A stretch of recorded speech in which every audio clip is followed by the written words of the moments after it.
Telangana auto JAC రాష్ట్ర స్థాయి round table సమావేశం.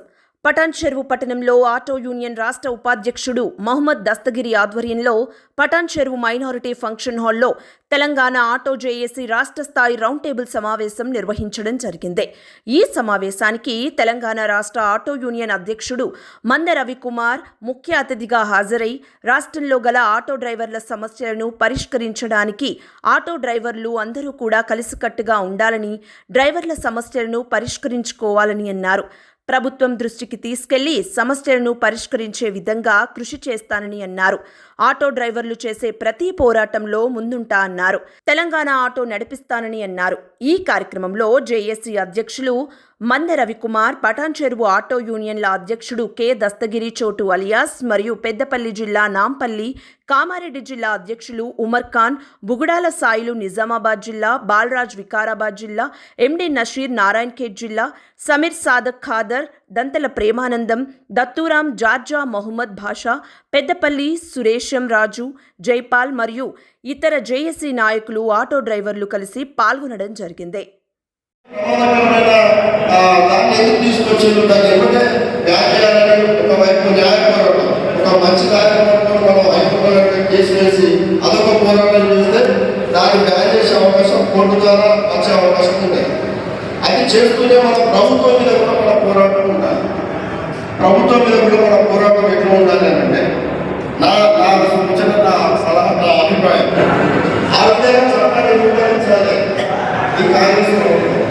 ఎందుకంటే 300 డివిజన్లు నువ్వే ఏర్పాటు చేసినావు కదా, మరి 300 డివిజన్లు నువ్వే ఏర్పాటు చేసినప్పుడు మరి ఆటోల పరిస్థితి అయితే ఎక్కడ దిగాలి, ఎటు పోవాలి, ఎన్నో రాబోతున్నట్టు మనకు బెనిఫిట్.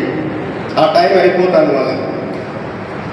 ఈ ఎన్నికల ముందు కనుక మనం ఒక సభ పెట్టగలిగితే, ఎన్నికల ముందు వేలాది మందితోటి ఇప్పుడు నేను ఏదైతే ఈ 300 డివిజన్ల పరిధిలో ఉన్న సమావేశం పెట్టడానికి కారణం ఏమంటే, ముందుగా ఇక్కడ మన తెలంగాణకు వేదిక మీద ఉన్న అందరి పిల్లలు చాలా దూరంకి వచ్చారు.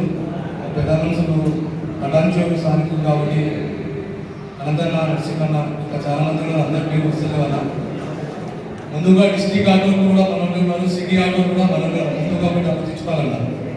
సిటీలో ఉండని డిస్ట్రిక్ట్లో ఇద్దరు మనలే, మనకు 2 క్యాండిడేట్లు ఉన్నాయో ఆటోలు కూడా మనకు ఒకటే. వాళ్ళతో మనం ఎవరితో చదువుతాం లేదు. మనం ఇక్కడ మనం పోవచ్చు, వాళ్ళు ఇక్కడ రావచ్చు. పొద్దున ఒకటి ఫేస్బుక్లో చూసిన వాళ్ళు ఏం పెట్టారంటే, హైదరాబాద్ వాళ్ళు వస్తే డిస్ట్రిక్ట్ వాళ్ళు రాణిస్తారు అని పెట్టారు. వినాయకుని పోయి వాళ్ళ ఇంజన్ ఉంది వాళ్ళది. వాళ్ళకి ఏమంటారు అంటే, మాకు ఇక్కడ ఎవరైనా వచ్చినా ఎవరు పోయినా కానీ మా వాళ్ళు లైన్ మెన్ కానీ ఇంజన్ సంబంధించిన ఎవరైనా సరే వాళ్ళ ఒక బండి యాక్సిడెంట్ అయితే ఒక నెల కింద టోల్గేట్ దగ్గర హైదరాబాద్ బండి వాళ్ళ విలేజ్ మహబూబ్ నగర్ వాళ్ళ బండి దగ్గర ఉండి రాత్రి 10 గంటల వరకు వాళ్ళ బండి తోటి ఇబ్బందులు యాక్సిడెంట్ చేసి వాళ్ళకి మాట్లాడి వాళ్ళ ట్రీట్మెంట్ చేయించి వాళ్ళ బండికి ఎన్ని డబ్బులు అయితే వాళ్ళు మాట్లాడుతున్నారు. అయితే డిస్ట్రిక్ట్ ఆటోలో సిటీ ఆటోలను కొట్లాటలు పెడుతుంది తప్ప సిటీ ఆటో కూడా మాకు ఏం తప్పుతం లేదు వాళ్ళతోటి. మన డబల్ బెడ్రూమ్ లో కాలేజ్ సీట్ గురించి అడిగితే ఏం చేస్తారు మీరు అంటే, ఒక ఆటో డ్రైవర్ కాలేజ్లో సీట్ లేదు, ఏడుంటారు డబల్ బెడ్రూమ్ ఇస్తారా, మీకు సీటే లేదా అన్నారు. వాళ్ళ పెద్ద ఇష్యూ నడుస్తుంది. మన దృష్టికి వచ్చింది కానీ ఎవరి దానికి ప్రెస్ మీట్ పెట్టలేదు హైదరాబాద్.